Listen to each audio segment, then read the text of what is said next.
Welcome to special analysis. నేను రమ్మ మండువా. ఈరోజు అనాలిసిస్లో భాగంగా మనం తీసుకోబోతున్న టాపిక్ ఏంటంటే, ఈ రోజున శ్రీకృష్ణదేవరాయలు ఎవరైతే నర్సరావుపేట ఎంపీ ఉన్నారో, టీడీపీ ఎంపీ శ్రీకృష్ణదేవరాయలు జగన్మోహన్ రెడ్డి మీద పగపట్టారా అంటే, గత కొన్ని రోజులుగా జరుగుతున్న పరిణామాలన్నీ కూడా దాన్నే నిజం చేస్తూ ఉన్నాయి. మాటకు ముందు శ్రీకృష్ణదేవరాయలు జగన్మోహన్ రెడ్డి మీద చాలా సీరియస్గా అగ్రెసివ్గా వెళ్తూ ఉన్నారు మీడియా ముందు. అంతేకాదు జగన్మోహన్ రెడ్డి కమెంట్స్ దగ్గర నుంచి జగన్మోహన్ రెడ్డి 5 ఏళ్లు తన అధికారాన్ని అడ్డుపెట్టుకొని చేసిన అరాచకాల మీద కూడా అంతే సీరియస్గా ముందుకు వెళ్తూ ఉన్నారు. అందరితో ఆగట్లేదు ఆయన. కేవలం మీడియా ముందు అందరిలాగా కమెంట్స్ చేసో జగన్మోహన్ రెడ్డి మీద, వైఎస్ఆర్సీపీ మీద 2 విమర్శలు చేసి ఈరోజు శ్రీకృష్ణదేవరాయలు ఆగట్లేదు. అదే స్థాయిలో శ్రీకృష్ణదేవరాయలు ఈరోజు ఏకంగా జగన్మోహన్ రెడ్డి మీద బీజేపీ నేతలను కూడా కదిలించే ప్రయత్నం చేస్తున్నారు. మాటకు ముందు అమిత్ షాతో భేటీ అవుతున్నారు.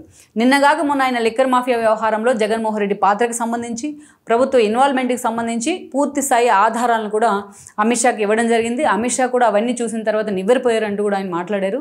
ఏకంగా ఈ రోజున చూసినట్లయితే జగన్మోహన్ రెడ్డి పోలీస్ వ్యవస్థను ఉద్దేశించి వాళ్ళని ఆ స్థాయిలో జగన్మోహన్ రెడ్డి అనంతపురం రాప్తాడు వెళ్ళిన తర్వాత అక్కడ లింగయ్య ఫ్యామిలీని పరామర్శించిన తర్వాత పోలీసులను ఉద్దేశించి ఆయన కొన్ని కీలక కామెంట్స్ చేశారు. అందులో కూడా పోలీసులను బట్టలిప్ప తీసి నుంచోబెడతానంటూ కూడా ఆయన చాలా సీరియస్గా చాలా అగ్రెసివ్ కామెంట్స్ చేసే ప్రయత్నం చేశారు. ఈ క్రమంలోనే ఈ రోజున రాష్ట్ర వ్యాప్తంగా పోలీస్ సంఘాలే కాదు, కొంతమంది చాలా సీరియస్గా పర్సనల్గా కూడా కొంతమంది ఎస్ఐలు ఇలాంటి వాళ్ళు చాలామంది స్పందించారు. జగన్మోహన్ రెడ్డిని ఖండించే ప్రయత్నం చేశారు. కేవలం వీళ్ళంతా మాటల వరకు, మీడియా ముందు మాట్లాడడం వరకు, లేకపోతే సోషల్ మీడియాలో ఖండించడం వరకు మాత్రమే పరిమితమయ్యారు. కానీ వేరే శ్రీకృష్ణదేవరాయలు మాత్రం ఈ విషయంలో ఒక 10 అడుగులు ముందుకేశారు. ఇదే అంశం మీద జాతీయ స్థాయిలో హోంమంత్రి అమిత్ షా కూడా కంప్లైంట్ ఇచ్చారు. ఆయన జాతీయ స్థాయిలో అమిత్ షా హోంమంత్రిగా ఉన్నారు, హోమ్ అఫైర్స్ కూడా ఆయన కిందే ఉంది. సో అలాంటి అమిత్ షాకి ఏకంగా జగన్మోహన్ రెడ్డి విధానాల మీద ఆయన కంప్లైంట్ చేసే ప్రయత్నం చేశారు. పోలీసు వ్యవస్థనే అవమానించేలా జగన్మోహన్ రెడ్డి తీరుంది, రాష్ట్రంలో శాంతి భద్రతలకు విఘాతం కలిగించేలాగా జగన్మోహన్ రెడ్డి ప్రవర్తిస్తూ ఉన్నారని చెప్పి కూడా ఈరోజు ఆయన ఏకంగా అమిత్ షాకు ఒక లేఖ రాశారు. జగన్మోహన్ రెడ్డి కమెంట్స్ని దానికి జోడిస్తూ జగన్మోహన్ రెడ్డి మీద ఫిర్యాదు చేసే ప్రయత్నం చేశారు. ఇక్కడ చాలామందికి వస్తున్న అనుమానం ఏంటంటే, జగన్మోహన్ రెడ్డి వల్ల ఇబ్బంది పడే నేతలు టీడీపీలో చాలామంది ఉన్నారు. మనం ఆల్రెడీ చెప్పుకున్నట్టు వీళ్ళంతా మీడియా ముందు మాట్లాడుతూ ఉన్నారు. కొంతమంది జగన్మోహన్ రెడ్డి తిడుతూ ఉన్నారు, కొంతమంది జగన్మోహన్ రెడ్డి అరాచకాలను బయట పెడతా ఉన్నారు, లేకుంటే కొంతమంది కేసులు కూడా తమకు అవకాశం ఉన్న చోట రాష్ట్ర స్థాయిలో కంప్లైంట్ ఫైల్ చేస్తూ ఉన్నారు. కానీ వీళ్ళందరికీ అతీతంగా సంథింగ్ డిఫరెంట్గా శ్రీకృష్ణదేవరాయలు యాక్ట్ చేస్తూ ఉన్నారు. డే 1 నుంచి కూడా ఆయన్ని చూసిన వాళ్ళు ఎవరైనా సరే ఆయన ఎప్పుడు కూడా వివాదరహితుడిగా ఉంటారు. పెద్ద అగ్రెసివ్గా రాజకీయాల్లోకి వెళ్ళిన సందర్భాన్ని అయితే మనం చూడం. ఎప్పుడు వివాదాలకు దూరంగా కొంచెం కామ్ గోయింగ్ పర్సన్ లాగా ఉంటారు శ్రీకృష్ణదేవరాయలను చూసిన వాళ్ళు ఎవరికైనా, ఒక డీసెంట్ పర్సన్ లాగా. అలాంటి శ్రీకృష్ణదేవరాయలు తన కోపం వస్తే తాను ఎంత దూరమైనా వెళ్తా అన్నట్టుగా ఈరోజు బిహేవ్ చేస్తూ ఉన్నారు. అంతేకాదు మాటకు ముందు ఆయన అమిత్ షాతో భేటీ అవుతూ ఉన్నారు. అమిత్ షా దగ్గరికి వెళ్ళి జగన్మోహన్ రెడ్డి బండారాన్ని మొత్తం కూడా పోసుకొచ్చినట్టు చెప్తా ఉన్నారు. ఏ చిన్న అవకాశం తనకు దొరికినా దాన్ని వదిలిపెట్టే ప్రయత్నం చేయట్లేదు. ఇది చూసిన వాళ్ళకి ఎవరికైనా శ్రీకృష్ణదేవరాయలను అడ్డం పెట్టుకుని టీడీపీ రాజకీయం చేస్తుందా, శ్రీకృష్ణదేవరాయలను ముందు పెట్టి టీడీపీ ఈ రోజున జగన్మోహన్ రెడ్డిని టార్గెట్ చేస్తుందని చాలామంది అనుకోవచ్చు. కానీ ఇక్కడ చాలామందికి తెలియని విషయం ఏంటంటే, శ్రీకృష్ణదేవరాయల్ని 5 ఏళ్ల పాటు జగన్మోహన్ రెడ్డి అన్ని అరాచకాలకు గురి చేశారు. పైకి కనిపించిన అరాచకాలు, తన పార్టీ ఎంపీ స్థాయిలో ఉన్నప్పటికీ కూడా అనేక రకాలుగా అడుగడుగున శ్రీకృష్ణదేవరాయల్ని అటు సజ్జల కానీ ఇటు జగన్మోహన్ రెడ్డి కానీ ఇబ్బంది పెట్టే ప్రయత్నం చేశారు. అందుకే ఈరోజు తనకు అవకాశం వచ్చింది కాబట్టి అంతకింత ప్రతీకారం తీర్చుకునే ప్రయత్నం ఆయన చేస్తున్నారని చర్చ కూడా ఉంది. ఈరోజు మనం చూసినట్లయితే శ్రీకృష్ణదేవరాయలు విజ్ఞాన సంస్థల అధినేత రత్తయ్య ఎవరైతే ఉన్నారో, లావు రత్తయ్య, ఆయన కొడుకు కూడా. లావు రత్తయ్య కూడా అటు గతంలో ఎన్టీఆర్తోని, ఆ తర్వాత లక్ష్మీపార్వతితో, వీళ్ళందరితోనూ వాళ్ళ పార్టీలతో కూడా అసోసియేషన్ ఉంది. అయినా సరే అంత సీరియస్గా ఆయన రాజకీయాల్లో ఇన్వాల్వ్ అయిన పరిస్థితి అయితే లేదు. 2014 పరిణామాల తర్వాత ఆయన వైఎస్ఆర్సీపీతో అసోసియేట్ అయ్యే ప్రయత్నం చేశారు. ఈ క్రమంలోనే 2019 ఎన్నికల్లో తన కొడుకుని స్ట్రైట్ అవే వైఎస్ఆర్సీపీ నుంచి ఎంపీగా బరిలో దించారు.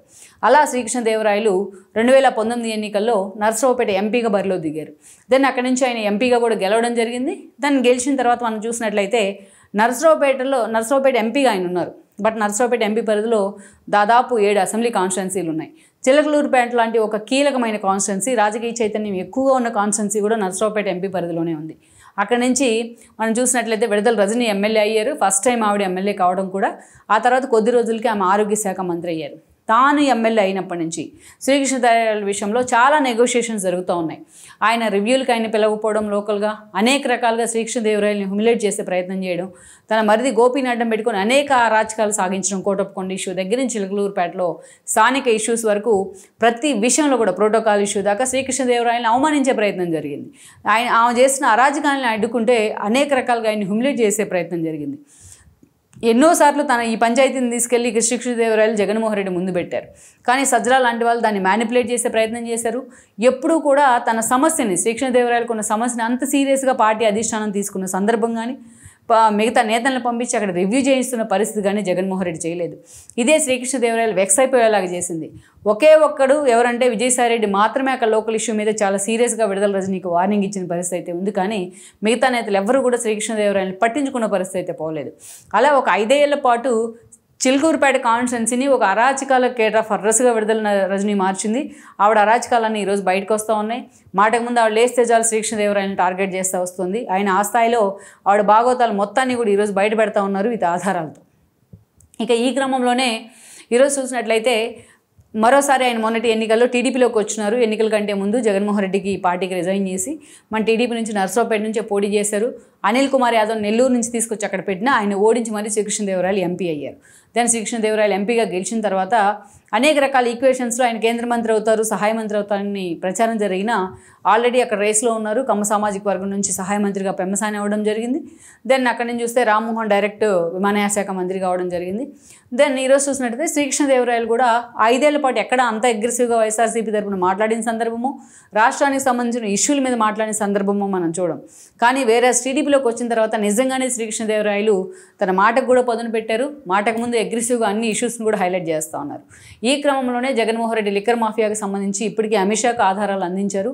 సిబిఐ కానీ ఈడీ కానీ కేసు పెట్టి ఈ ఇష్యూలో ఫాలోఅప్ చేయాలంటూ అమిత్ షాకు ఆధారాలు కూడా సమర్పించడం జరిగింది.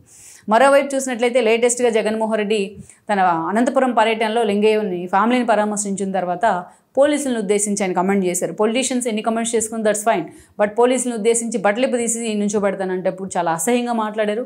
పోలీస్ సంఘాలన్నీ కూడా దీన్ని ఖండిస్తూ ఉన్నాయి ఈ రోజున. ఈ క్రమంలోనే శ్రీకృష్ణదేవరాయలు లా అండ్ ఆర్డర్ ఇష్యూకి విఘాతం కలిగేలాగా పోలీసులను ఉద్దేశించి ఆయన మాట్లాడుతున్నారంటూ కూడా ఆయన అమిత్ షాకి కంప్లైంట్ ఇవ్వడం జరిగింది. సో ఓవరాల్గా ఈ ఇష్యూ మీద అమిత్ షా సీరియస్గా ఫోకస్ పెడతారన్న ప్రచారం కూడా ఉంది.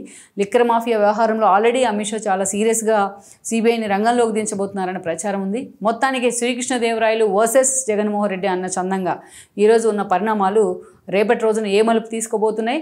శ్రీకృష్ణదేవరాయలు ఆ స్థాయిలో కేసు మీద ఫోకస్ పెడతానికి కారణం జగన్మోహన్ రెడ్డి 5 ఏళ్ల పాటు ఆయన హ్యూమిలేట్ చేసిన విధానమేనా, లేకుంటే నిజంగా దీని వెనుక బిహైండ్ ద స్క్రీన్ ఇంకేమైనా ఎజెండా ఉన్నదన్నది కూడా ఇంకొద్ది రోజుల్లో క్లారిటీ రాబోతోంది. ఈ వీడియో మీకు నచ్చినట్లయితే please share, like and subscribe R24 Telugu.